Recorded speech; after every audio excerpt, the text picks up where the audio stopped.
Hello and welcome to The Last Hit. It's me, Lyric, and the boys, the typical boys who don't need to be named.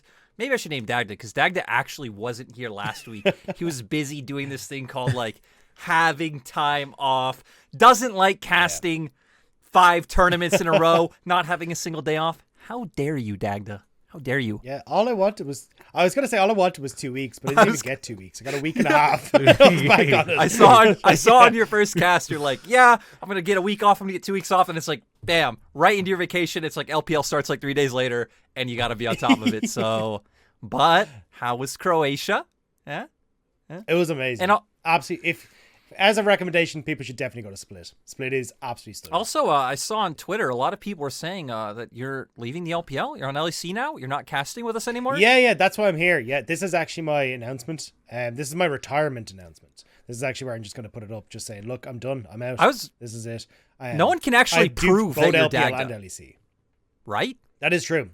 I mean, I am actually the Dagatron according to most of Twitch chat anyway, because I did kind of mess up the broadcast today where there was a lot of funny business going on about me and Ushin's cameras, but I think we managed to. It is always just you. But today is June 15th. I forgot that I should say that because I have no idea when this will come out. Hold up a newspaper. I don't believe I don't have a news. Do people still use those? Is that still a thing? God, you sound cultured, Lyric, honestly. Yeah. Just us Americans moving into the future. I can't even try and compliment America. So today we had some games. We had LNG AL, we had TTV5, and I feel like LNG, a good place to start because they're one of our teams who did start off 2-0, but I kind of feel like LNG have the same aura they had in the past 2 splits, right? Where it's like, okay, they're winning, but is it convincing? The series against BLG, I felt like they did nothing. I saw today, you guys did the segment where it's like they were averaging minus 1.5 or 2K gold. 2,000 gold. 15 minutes, and then it was absolutely I was kind of looking, going I thought they'd be a little bit better, kind of looking to play through Doomby again, and they did today. But that series against BLG was rough. Yeah, today's series was better, but AL did put up a fight. I do think AL looks like a respectable team now, but Rob, since you were on that game, how did it feel? How did it feel casting? How did it feel watching it? What do you think of LNG? Rough. Rough. Watching it, it's just I'm kind of LNG, they're doing the right things. They've got Doomby on Kled, he's roaming all over the place. It kind of looks all right. And then you just kind of see them collapse in the mid game where no one really seems to want to be on the same page as to what they're going to do. Ala gets caught out.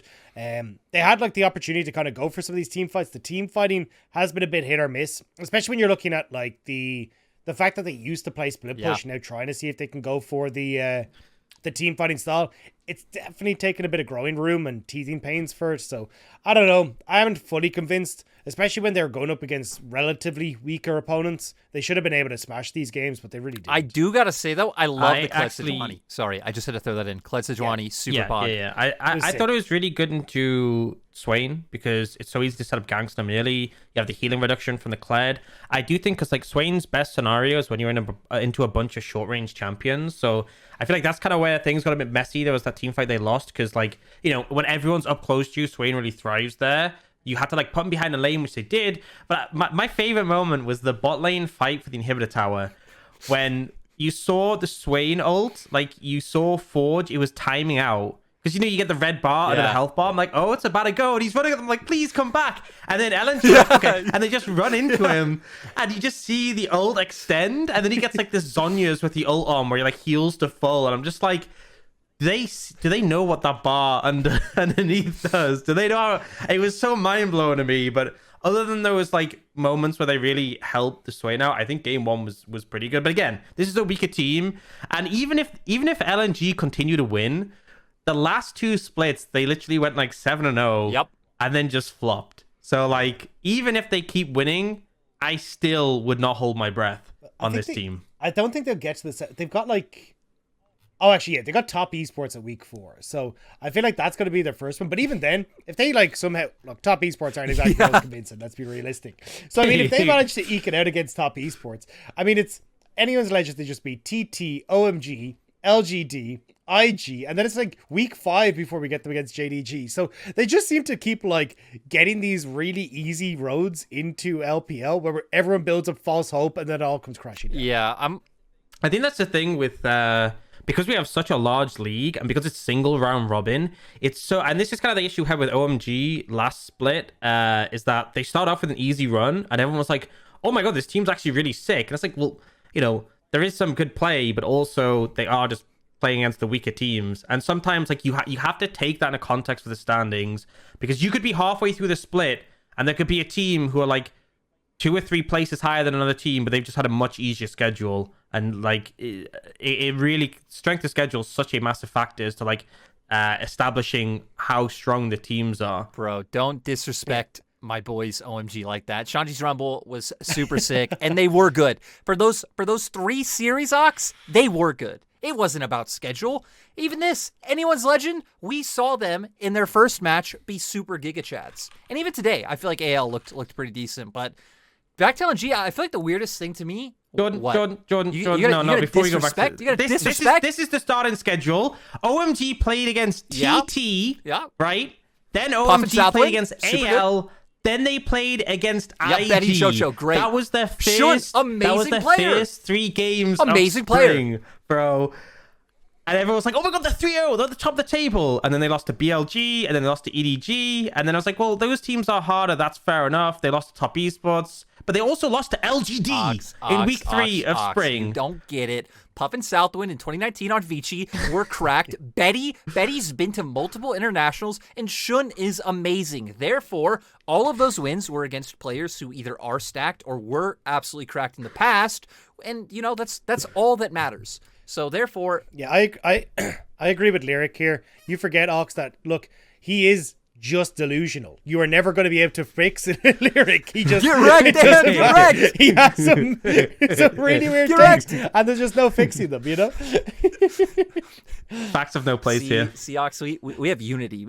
Me and Rob, we've been here together since the start, since 2020. You aren't separating us. I was gonna say, saying that's the start is a bit of an overstretch. You know, like we're like there has been several years of LPL that I'm Clement Chu, undesituated Raz, with. those guys. Who needs them? Just kidding. Actually, I love both of those guys. But yeah, I guess the point of that is that I'm right. Rob agreed. We'll move on. But LNG. You know, if you think that Lyric is completely wrong, Here, not even necessarily about this point, just in general, you can let us know in the comments. I'd really appreciate that. See, what I love about Puff and Southwind, right, is that like whenever I see them go up as like Nami Lucian into like lanes that should get bullied, they always win the matchup against something like, I don't know, random, like a Kog'Maw Lulu or something like that, you know? Dude, actually, that blew my mind. Blew my mind watching that game where they have Lucian Nami. They're sitting under turret doing nothing. Even, oh my god, seeing Southland never try to force trades. We never see Lucian Eing in. They're behind a full wave. They're losing plates. Kaja, what are you doing, TT bot lane, dude? I don't know. I was just impressed that they made Lucian look balanced, because that takes a heavy effort. And honestly, I don't know. Like, we've seen this champion banned so frequently. We've seen it obviously pop off. Like, I do think there's windows to expose it, but I just feel like they did nothing. Like, they were given all the tools. They even had a TF in the mid lane, right? Like, this should be.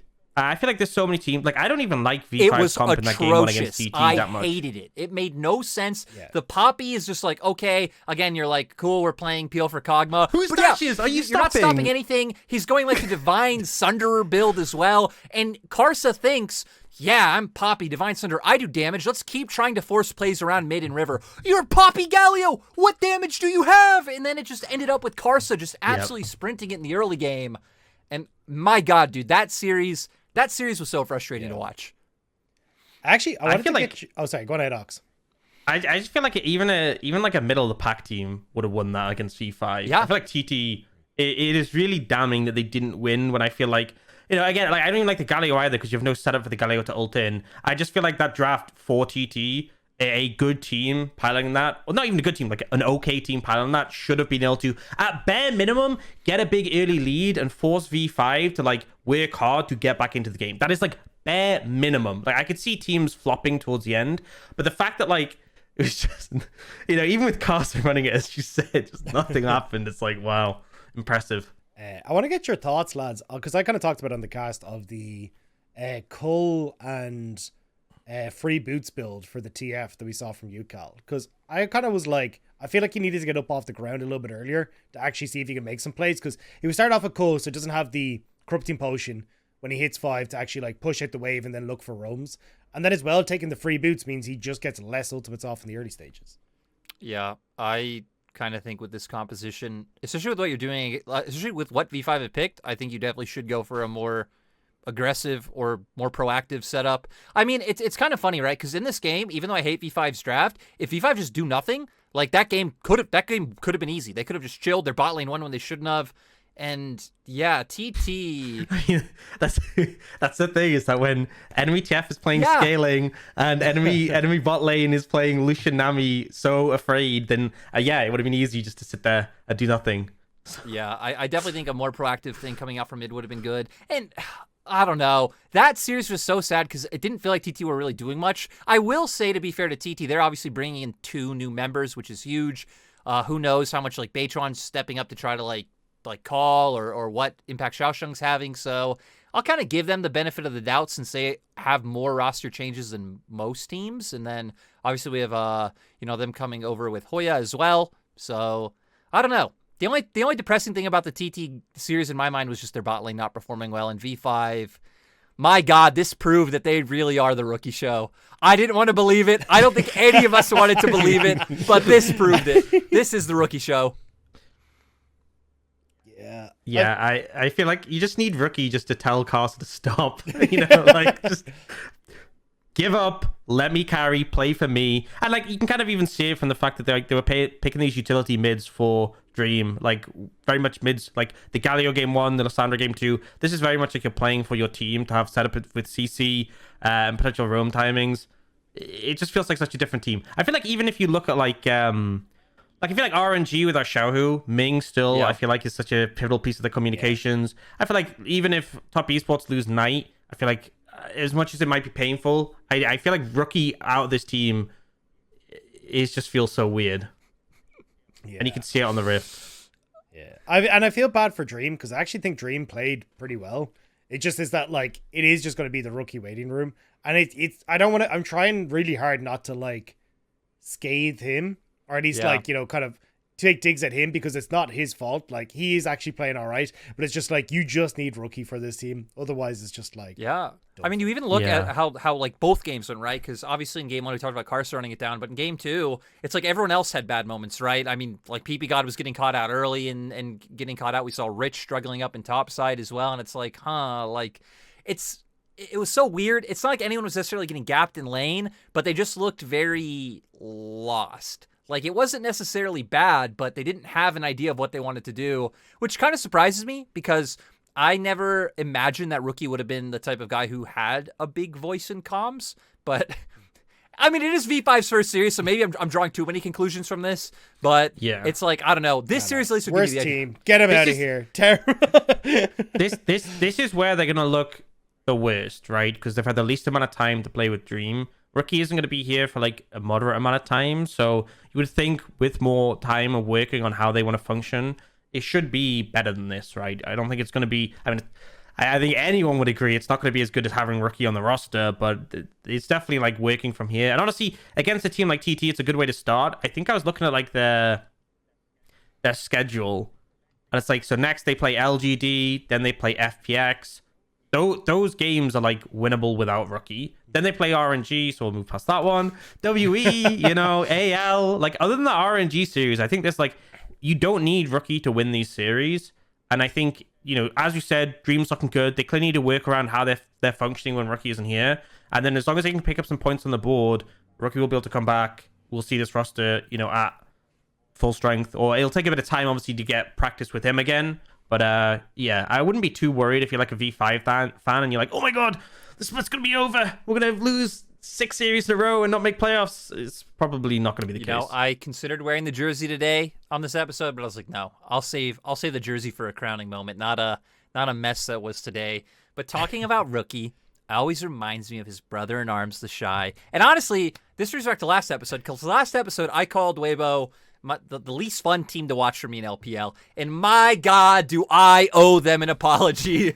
The Shy is coming out in full force to make sure Weibo are a fun team to watch. He's the first person to come out blind picking the Kayle, going the AD build, then picking the Anivia in a comp where it makes no sense, only picking it for the lane.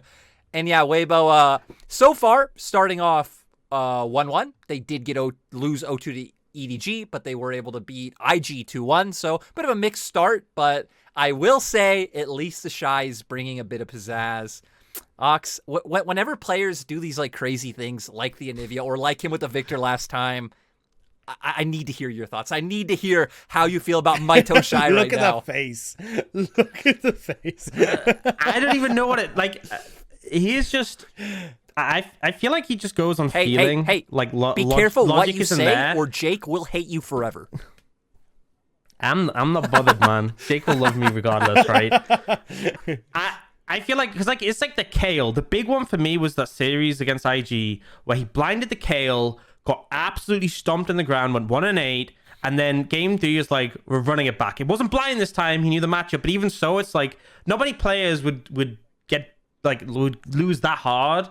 And then just like, we're playing it again. And I feel like it's that mindset for Shy that like he will just bring out Anivia top lane, even though it makes no sense. And you can never be ready for that. Like Flandre, I guarantee he wasn't ready for that.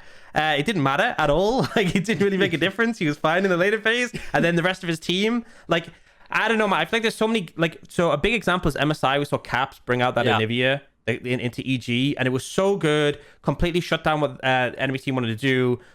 There was just no way you could, like, a lot of short-range champions couldn't really get close, were shut down with the wall. And then you look at the composition that we saw from EDG, they already had Azir and Ezreal, who I think when you make a list of champions who are, like, how easily they deal with Anivia, and I think they're, like, towards the top of, like, they both have dashes, so the wall means absolutely nothing. They both had a just Lee Sin outrange as well you. with dash, and Braum.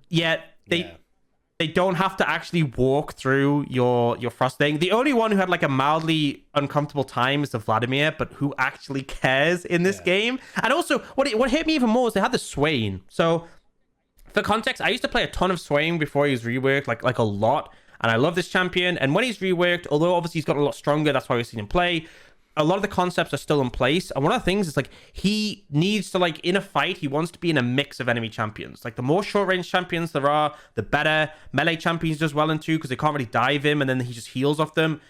That is another champion that like sucks into Ezreal Azir. Like, how are you supposed to close the gap and stay on top of them? EDG actually did last pick Azir in that game, but still, I feel like there's so many champions for the Anivia to already not be picked. And I think EDG then in that series is showing a good reason why, hey, you can't just blind pick Swain when there, again, already is a ton of like long range champions in Disengage, and they can just last pick something like the Azir. But my favorite thing about I think even just quickly, like the Ezreal is like the Ezreal Lee Sin is probably enough, and then the fact that like they also had the Azir open, and it's Scout as well. Okay, if like we saw Azir being banned like on day 1 quite a bit in second rotation, but especially against Scout, like if you don't think this guy's gonna bring out Azir after what he did in playoffs, I don't know. My favorite part is that like basically you could see EDG agreed with all of that, because if you look at like the video of like after Champ Select has happened and there's just like Flandre just looking down the line of everyone just like he is so happy as to what has just happened. He's just like, I don't care, this is probably going to be a lane that like sucks for a little bit, we just won this game. It was the funniest look. Just EDG knew the second that Anivia was locked in that they'd won the game. It was so funny. Dude, that's great, but that's so bad for Weibo. And the hard thing is like looking at Weibo, I don't even know what they can necessarily fix to improve, right? It just feels like, especially for SOFM, like he's... Oh, I do. SOFM, what are you... Every time I watch this man, he just walks at a random objective and goes, all right, lads, I'm starting this. You're like, well, I've...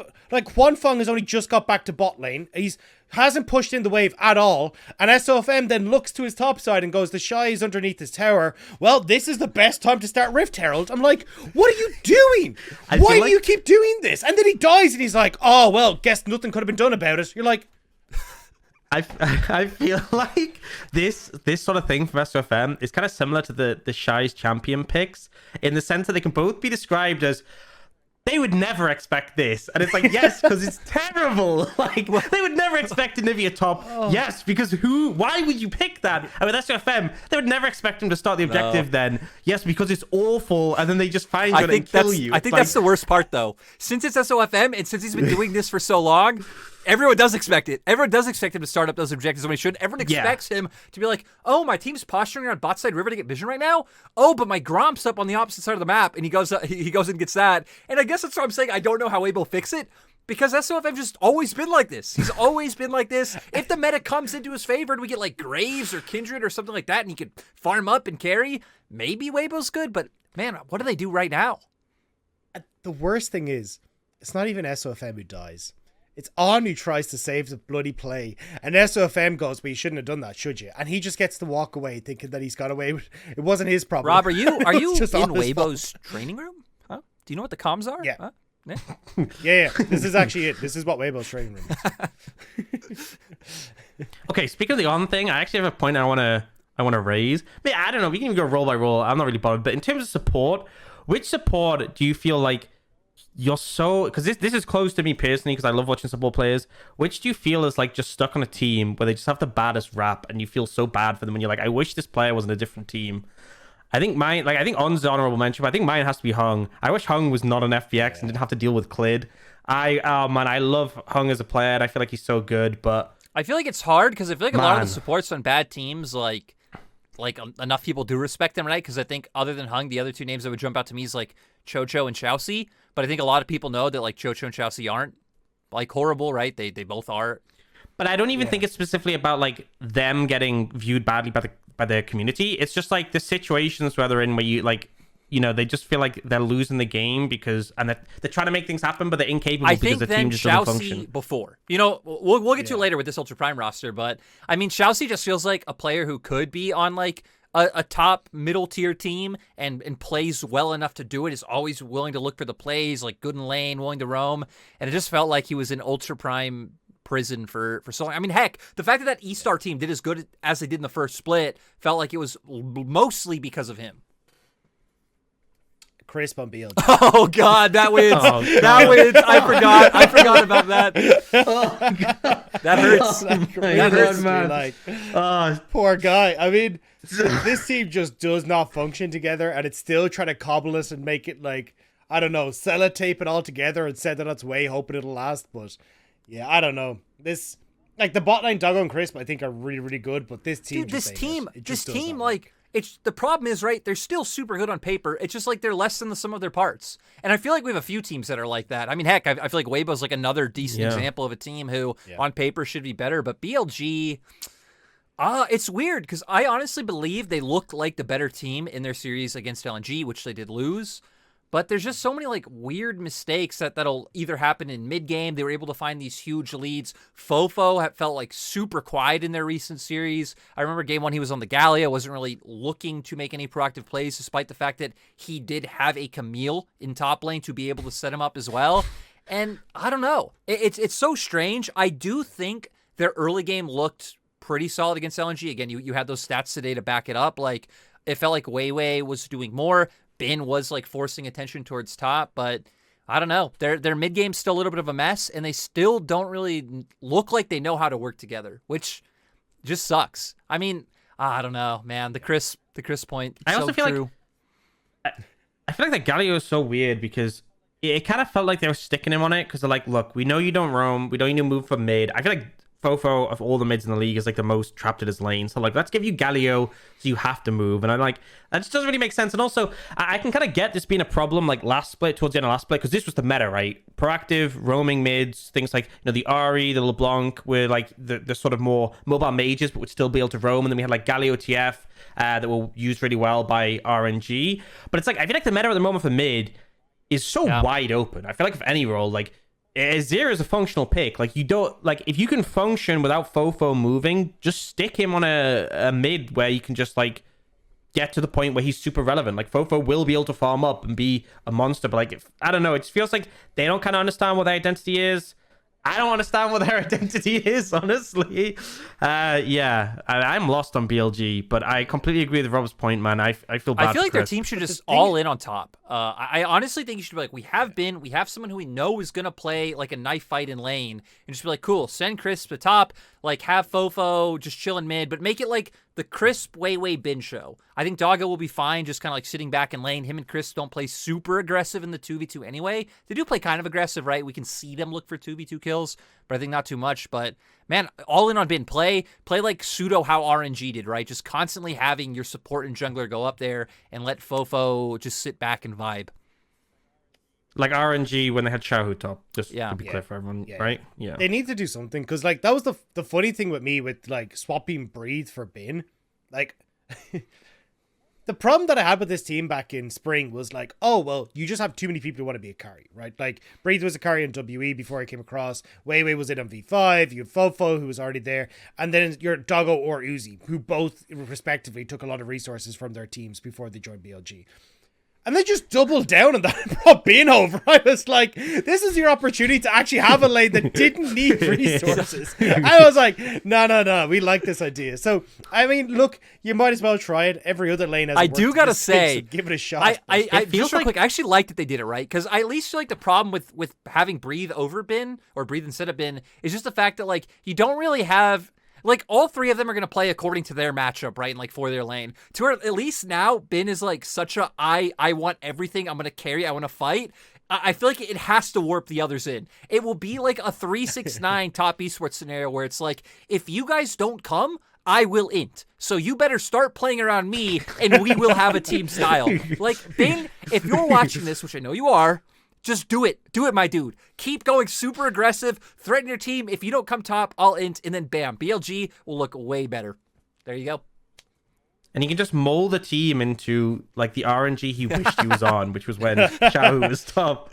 Like, yeah, Bin has moved away to college for the first time after he's left mom and dad, and now he just wants everything. Dude, that's actually so sad to think about, right? Thinking about Bin probably being so excited joining that RNG roster, being like, I'm going to get the Uzi treatment, everything for me. And then goes, and it's like, well, better luck next time, buddy. I don't know, man. It's and then he still wins MSI. That's the mind blowing thing. And honestly, I still think it's crazy that he had such good like finals of MSI.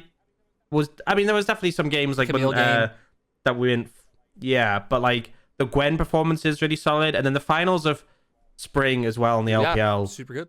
He was just the best series he played all split, and he's just like shows up for 2 series, wins MSI, and then leaves.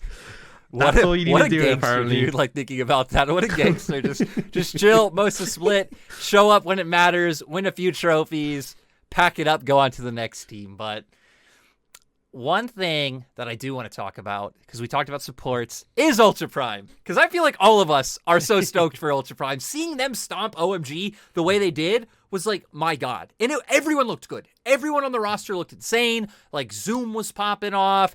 Elk, of course, was having good performances. But the big surprise to me was Cryan.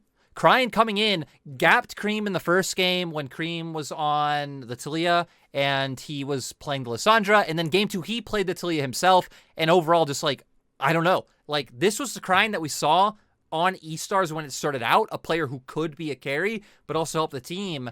And you know what? I'm going to all in right now. I'm going to double down after their first game that I think this will be a top 8 team. I'm not going to go too far, but I'll say this will be a top 8 team. They'll Top 8 regular season or playoff? I'll even go playoffs. Screw it.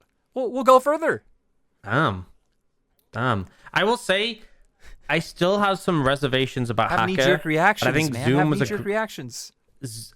I think Zoom was a great addition, and I feel like conceptually, like this team did pretty okay in spring, and I feel like it makes sense in my mind, right? When you have, I think, like, to me always, I mean, especially if Cryan is playing like he has in this series so far, which remains to be seen. But like crying out Xiaoxi just makes sense to me as like a bot side of the map. Like you have Elk who you can invest resources into, you have Xiaoxi who's really good at setting up plays, and you have Cryan who will play these mids where he's not necessarily the primary carry. You can lean towards other members of the team. And you gotta remember, like, this team, before they even had Zoom, like last split in spring, they still came 12th, right, in the league in regular season. So to go up to where Jordan's has to main the 8th, that's not even far off. And when you think of Weibo at the moment, I could see a couple of teams in the top 10 who maybe drop a couple of places, right? FPX not looking too hot at the moment like RA either. is a team that can fall down. Yeah. But yeah. That's the thing. I don't know if I could say top 8 because it's like, okay, Weibo is definitely in there,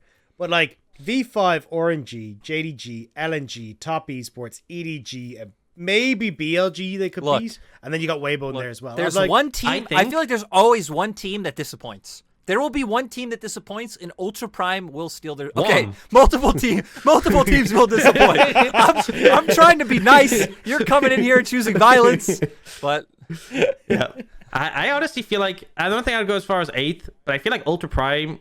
I think it's realistic, and I would actually say I think they could make top 10 and make it into playoffs. I don't know if they go further in the first round, statement. but I definitely think there's some teams so far. Big statements. Okay, you're saying top 8, dude. Right, okay.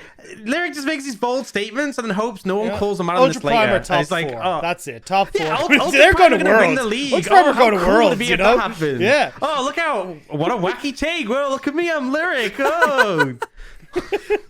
Honestly, man, just stop talking. I will bring it back though to Hacker because I was talking to Munch the other day, and he said he was talking to some of our producers, and I guess Hacker has a nickname.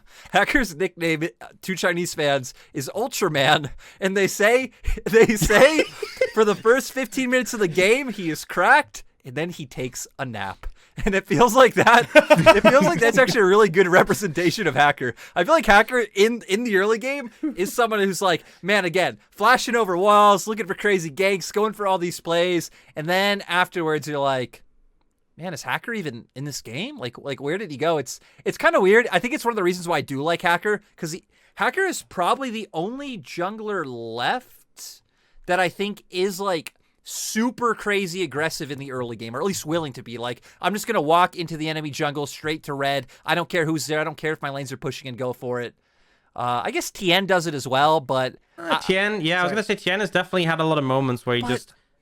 Like, lane priority isn't a concept that he really wants to take into account. I feel like maybe I'm giving Tien the benefit of the doubt since he's won Worlds, and like thinking like, man, even though it always looks bad, I always look at it and think, what are you doing? Tien must have an idea. No.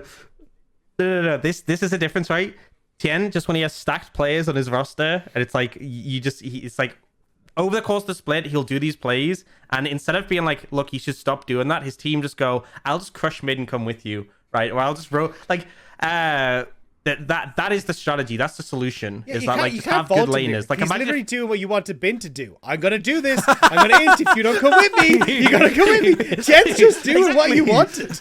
Imagine if Hacker went for all these ballsy plays and he was like on Top Esports and he had Knight in the mid lane, right? He had Wayward who just like comes. Bro, with I miss Xiaopeng, dude. That was Xiaopeng. That was Xiaopeng. Exactly. Oh, Xiaopeng is yeah. Xiaopeng is actually just a lunatic. Every game I watched him was like, this man just doesn't matter what is happening, just wants to kill people. It was so much fun. Right. And because of that, if you look at his stats, they're all insanely good. They're all like K plus A at 15 first, this at 15 first. And it's all because of the way he plays. I don't know, man. I miss Xiaopeng. Xiaopeng's a player who will always have a spot in this league and always have a spot in my heart, but yeah, Ultra Prime. Okay, so I guess the conclusion for Ultra Prime is you guys are non-believers, and I am. Actually, I was gonna say I think this is like a really good spot. No, for Zoom, I believe because I feel like I haven't really hit on Zoom. Like, I think this guy, back when he was on JDG and they looked really, really good, was because he was playing like these big tank engage guys and like could actually work as like setting up as a front line for them. I think that's the thing that's kind of been missing from Ultra Prime. When you've actually got someone who can set up, if Elk is ahead, give him an actual front line so we can team fight. And it just feels like that's a style that now works for them. And as Ox was already saying, like when you have Cryin who's willing to play facilitators and play towards Elk on the bot side, now it just sets up beautifully to have that style. Now, I mean, we're still seeing a little bit of carries in the top line, like the Kayle and stuff like that, so Zoom can flex his muscles a little bit. But it just seems to be a like perfect setup for what this team needs. Yeah, so I'll wrap it up. Me and Rob are believers, and Lyric, Jordan, you are delusional. Okay, yeah. So that's the summary. You know what? It's not even wrong. I can't even argue. I can't even lie. So now we can talk about a team that I'm sure we all agree and we know is good. This team's good right now, right? JDG. I feel like JDG have come out in my mind looking like the best team out of the performances we've had. Not saying they'll end up the best team, but right. I think between them, EDG, and LNG, their wins were by far the most convincing wins. I feel like EDG. What? Why are you laughing? Dude, I'm sorry. I was thinking who if JDG played, and then I just remember that top esports series in like game 3. Yeah. And I just like for anyone who, if you haven't caught JDG against top esports, it's an absolute banger. You should watch it if you haven't caught it. Particularly game 3, and I think you really should hone in on the bot lane of top esports and see what they managed to pull off in that one. Just it's peak top esports, I would say. I think that's the only way I can describe it. And for the people who have watched it, they'll kind of know what I'm saying. With I think JDG are very deserving of the praise you said. I think they had a really convincing series against top esports. But that game 3 was that was something. Top esports. That was their bot lane. I mean, heck, again, top esports still want to try and go for these dives. It didn't work out. Completely backfired. They got 2v2 killed. And even against, I feel like. Just to interject, I feel like even if you did this before 12-10, that would have been a failed dive. That one they tried at level 3. Like, Jackie Love doesn't even take a tower hit. He just dies. And then Mark was like 20% HP and takes tower aggro. Like, I just don't like if you actually watch it back, it's like they just keep trading so they're super low HP because they want to get the wave in. And then Jackie Love just walks up like he's not going to just get insta-kill by Hope. I cannot... it doesn't make sense to me at all. I cannot rationalize it in my head. That was the most perplexing thing I've seen so far this split in the LPL. That dive attempt. I just love. I'm like, yeah, JDG, positivity, let's go. And you just find a way to pivot into trashing on TES. Who, I don't know. Again, that was a very TES-esque series and game. Like, the way all of that happened, it's like, you imagine top esports making those plays. And then the fact that they go on and have, like, a good series against WE, again, very TES kind of mojo there. But kind of weird, now that I'm thinking about saying, like, JDG looked like the most convincing team, when both of JDG's series actually went to 3 games. They even lost to LGD, but it did in the LGD series kind of look like JDG were taking it a little bit slow. Because in game 2 and 3, they won in like 23 minutes both games. 369, I think so far is looking like an absolute stud. Like seriously, I mean, getting solo kills in both of their series so far. I don't think I need to praise Kanavi. I think everyone knows Kanavi is just so good. I mean, heck, I remember back in 2020, Rob, Kanavi was your main man. You called him the best Lee Sin, which I thought was you. But you know what? Kanavi's a fair shout as well. Yeah, I mean, I love seeing Kanavi on more aggressive champions where he's actually able to make the plays happen. And I think it's just cool the way we've kind of seen, like, the resurgence of JDG. Because I know for myself, I was super disappointed in 2020 where we got them to Worlds. Like, Top Esports and JDG had like, the year for these two squads. And then just to see kind of JDG internally implode. Yeah. And just never really hit the high highs. So to kind of see them having a comeback now, and especially because, like, Hope on the roster, who I was really sad that, because, well, obviously I'm happy that we got Viper. I'm happy that EDG, well, obviously went on to win a world championship and looked great. But it was kind of heartbreaking to see Hope kind of push to the sideline, because this was a guy who I felt had a very high and like had a lot of capability in him to actually become a big, strong AD carry in the LPL. And to now see this guy actually getting a fair shot, looking really well on the team, and like even the fact that he has like missing pair beside him as well, who missing kind of, I don't know how much people know, but like wasn't particularly happy playing with Elk in the bot lane. Like to see these two guys now kind of get their second shot and succeeding is just really cool to see. Yeah, and I think especially on the missing point, right? Because missing has looked a lot better. I think in both series, missing looked way better than he did in spring, and even towards the end of spring, missing was one of the people to step up. And JDG as a team as a whole, right? I even like how they've come in with the meta to where we haven't seen the Kale. We aren't seeing much of these like weird picks. JDG are keeping it very JDG. We're getting Kennen consistently come out in topside. We had them pick the set into the Gwen against LGD. And again, 369 just completely stomped. They're pretty much consistently trying to get Yagao onto the Ahri pick. Like, I don't know. This just seems like a team that is built very well, like knows exactly what their style and identity is, and again, they just hammer home on it.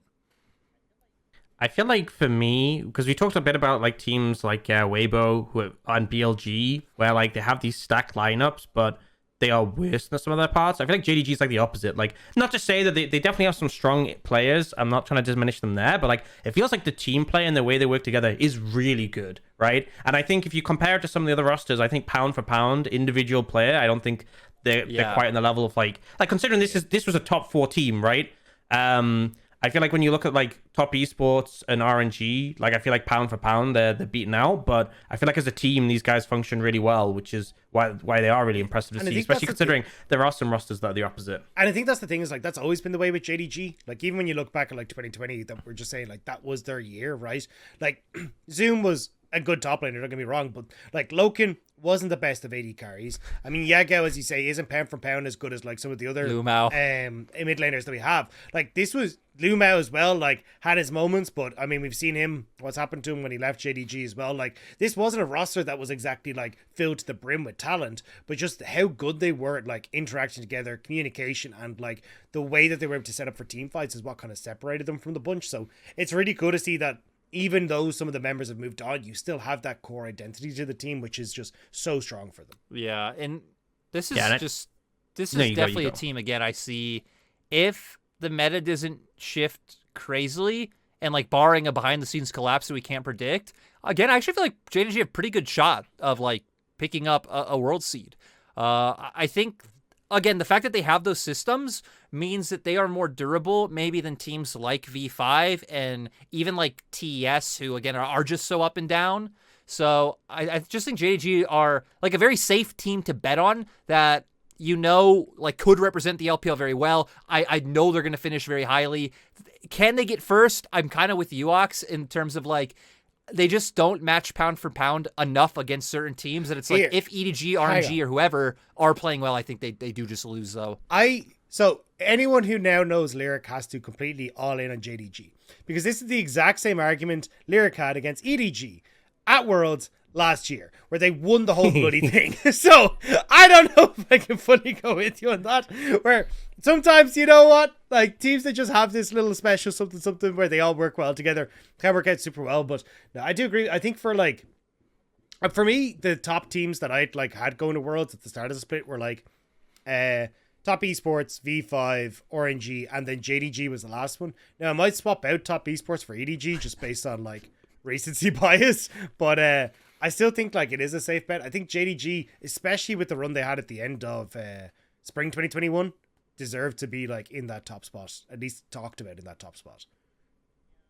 Yeah, I think, I mean, I kind of want to talk about EDG on that point, because I think, the top 4 we had from spring, I think, barring like, I mean, top esports could really be here or there, but I think those are all obviously in a talking point for top 4 in summer. I think EDG are the interesting one, because obviously world champions, but the spring was pretty underwhelming.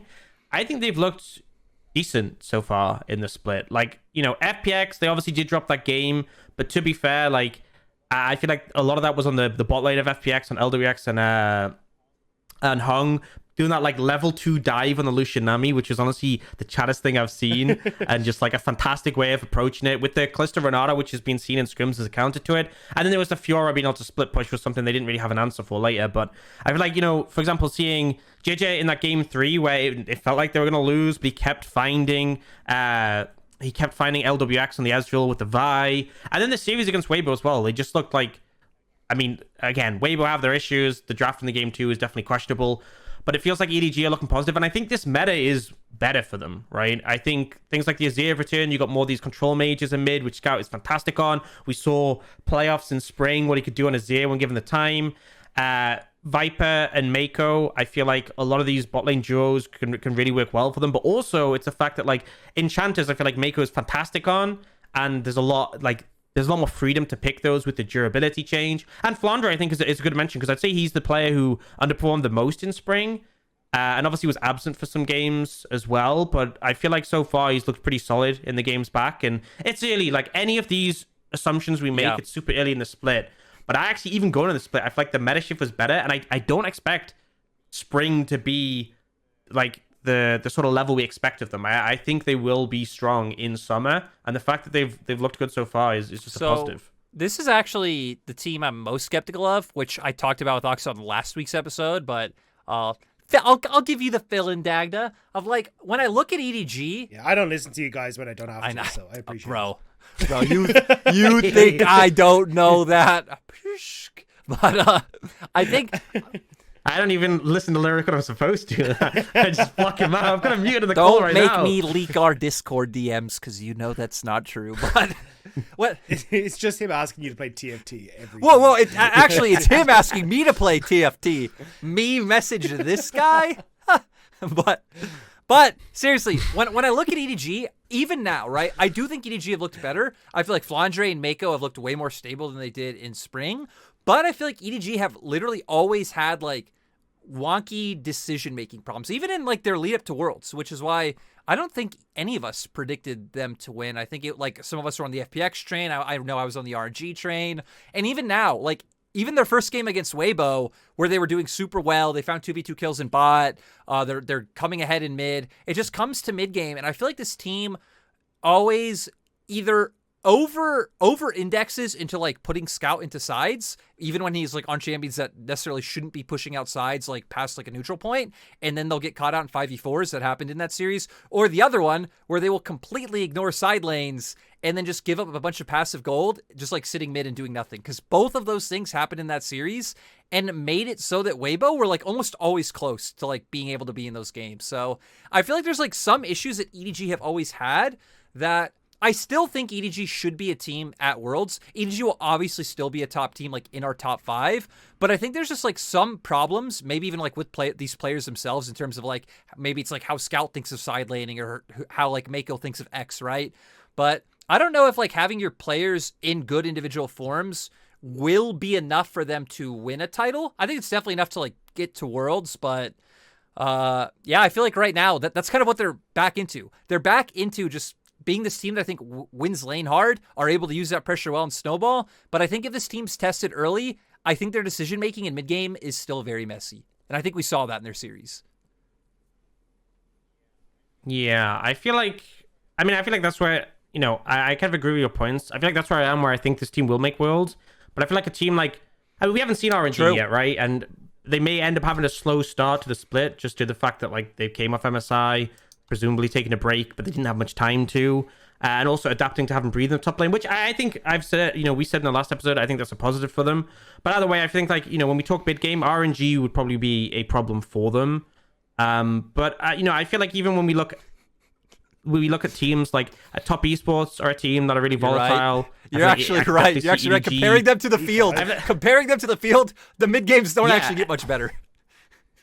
Yeah, I think there's a lot of teams that have issues, even in our top teams. Like, I think that's the thing, is that like RNG would probably be a problem with them and be able to punish them in that manner. But I feel like they could probably battle Top Esports comfortably. I think JDG, the pound for pound aspect might come into account, especially if the meta's good for them. V5, I mean, I guess we'll see how they look when Rookie's back on the roster. So, I think they can be competitive. I think it's early to call them like necessarily a title contender, and we'd have to see more. And I think your points are valid, but I think it's rare that we have, there's definitely other leagues where teams aren't tested as much and it feels like they just look unstoppable. But I feel like in the LPL, every team has their weaknesses and they get tested on those regularly, and we get to see those. And I think that was a big reason why people like the RNG were weak ago in an MSI, because obviously they kind of got smashed in the early game by Top Esports repeatedly. Yeah, I think that's a conversation we could have had in general, is like, because you've got so many specialist teams in LPL, one of them is bound to hit your weakness, right? So then when we come to internationals, I think all of us are just like, well, we can see exactly where their issue is because they got their ass handed to them 3 out of the 4 games that they played over here. So, But I think that's the thing, is like, when you actually come down into it, a lot of those teams, or even like teams internationally, aren't super specialist. So they can't technically hit on those weak points as heavily. And suddenly you can have RNG who come out and like beat T1 and take MSI, right? Yeah. I agree, and I don't know. Maybe it's just too early for me to keep like bringing up the Worlds conversation. We only just started week 2. We're like 6 days into the LPL. We have so many toughs. We just got one at international. We need the next one. We need the next one to come right now. That would help the LCK fans because they want their chance to redeem themselves. I still want the rookie faker storyline, so hopefully we get that. But we don't have much time left. There's still 2 teams I want to hit on. We kind of talked about Top Esports a little bit, but I want to give Ox his moment because Wayward's back, baby. They played their second series. He was emoting like a legend. Dude, this is why they lost to JDG. Because, again, I don't mind if top esports do badly. I don't even mind if Wayward does badly. As long as he is still dropping their emotes, right? If he gets solo killed and he drops the crying and moo that is a win in my books. But there was none of that in the JDG series. He just, like, I don't know if he just, maybe his settings went up to date. He hadn't binded them. Probably isn't the case because, again, it was multiple games. But coming back in the WE series, we get to see the emoting. We get to see the guy showing how he's feeling, you know, dropping those. There was this this translated audio I saw of the game. I think it was against WE, the second game, where like he's overextended and the rest of the team are like, yeah, just let him do his own thing. Like they're super far ahead and Wayward's like waiting in the enemy jungle and he dies. He's just like, sorry guys. Man, this is what I want to see from Wayward, right? This, because I feel like that chat energy is what made me love him as a player.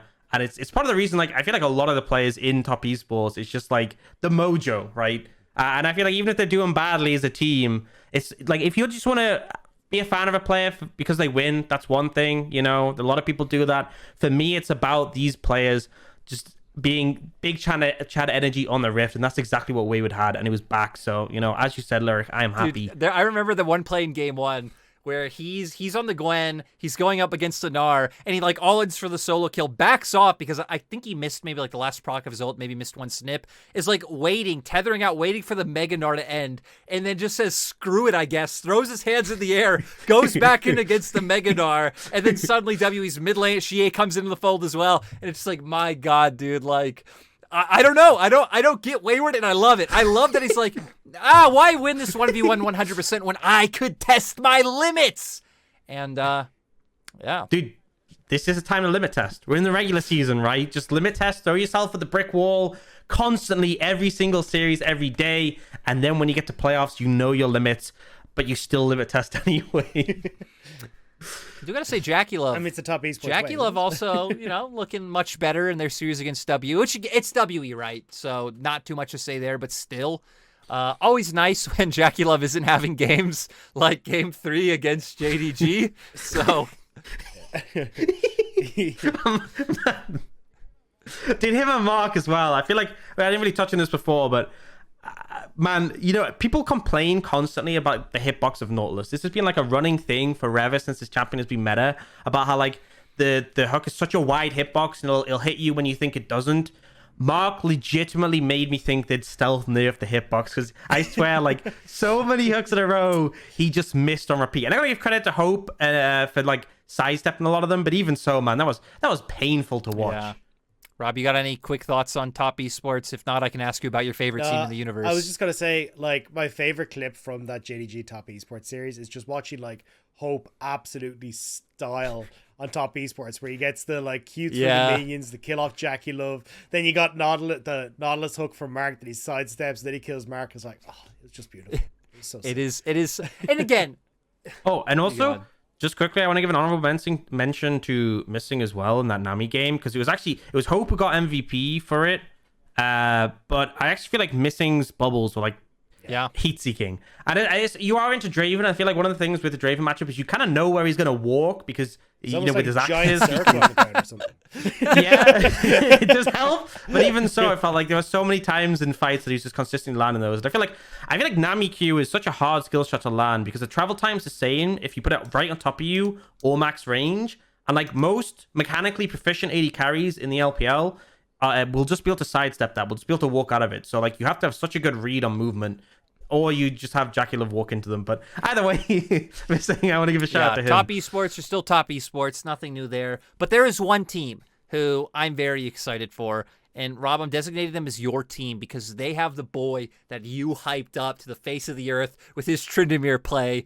IG coming in hot, 2-0ing FPX, and honestly looking really good. I feel like in both of IG's series so far, IG actually looks solid. Like IG are another team who, if they end up in like playoffs in like a 9th, 10th place spot, like I'm not surprised. They look exciting.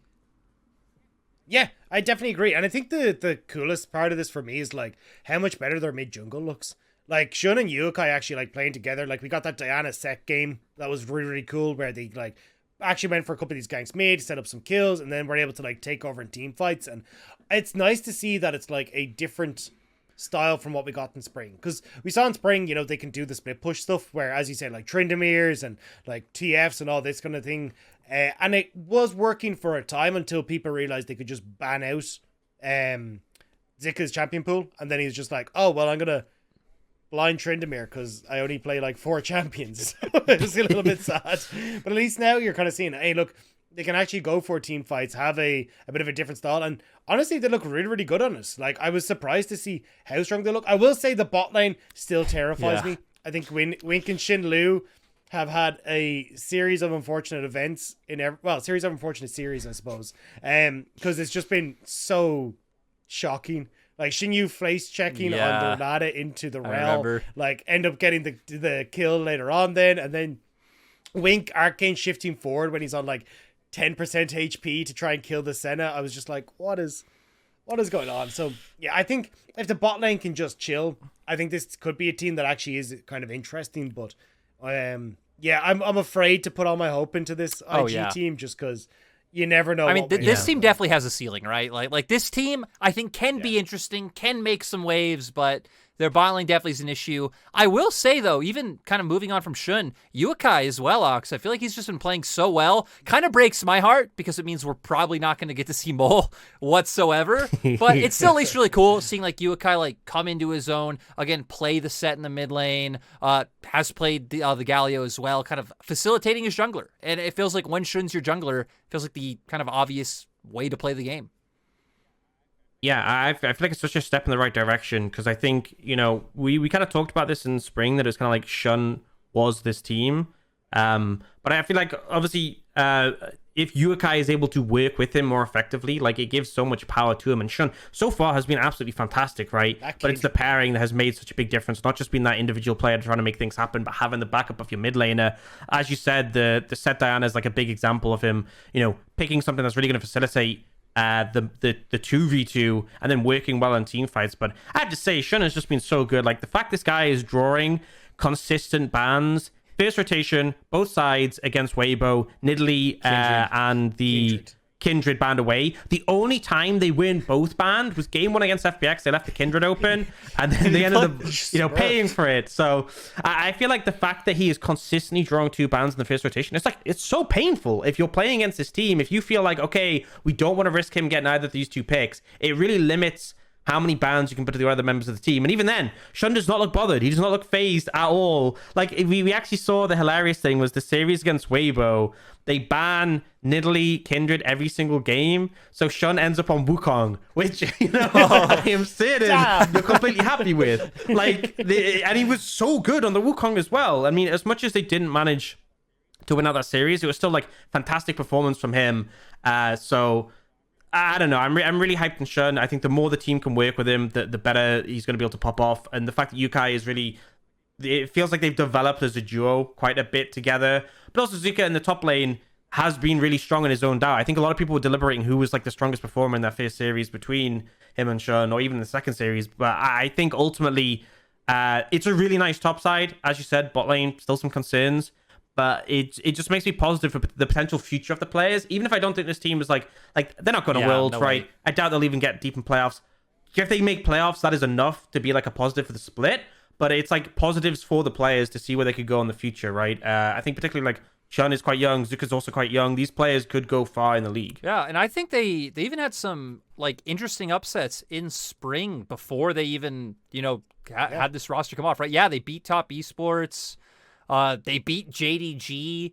They beat BLG. Yeah, IG actually beat a lot of big name teams in spring before they'd even start doing this. I do just want to say, so I was saying, young players, and I moused over and I looked and it was like, Shun, birthday 2002. And I'm like, wow, he must be like, 20?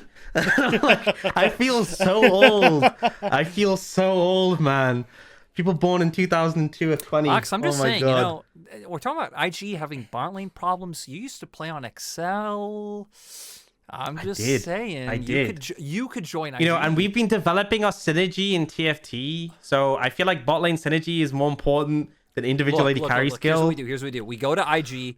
All the 3 of us go to IG. You guys are the bot lane. I'm coach. Sorry, Yuakai. We just praised you. Mo's back on the team. The squad is together. Sorry, LPL. It is what it is. And we live the high life. I don't know if I should say that on, this is the LPL podcast, but it's already been said. I mean, if we're going to go into negotiations, we shouldn't be leaking the strats on the podcast. No, this is an open call, right? If you support us being on IG, then let's get a petition put up or something. I don't know. Yeah, I get a hashtag going. Hashtag #MyLPLIG or something. Well, you know what? That was actually the perfect way to tangent because you know what? We've hit our time limit anyway. Okay, everyone. Ox and Rob, Dagda. I called you Ox and I called him Rob, or I should say Dan and Rob. I don't know what I'm saying. They called me delusional. We talked about some teams. This episode of Last Hit, though, boys, it's over. I'm not even going to give you another word because right now, Last Hit's done. We'll be back next week. That's it.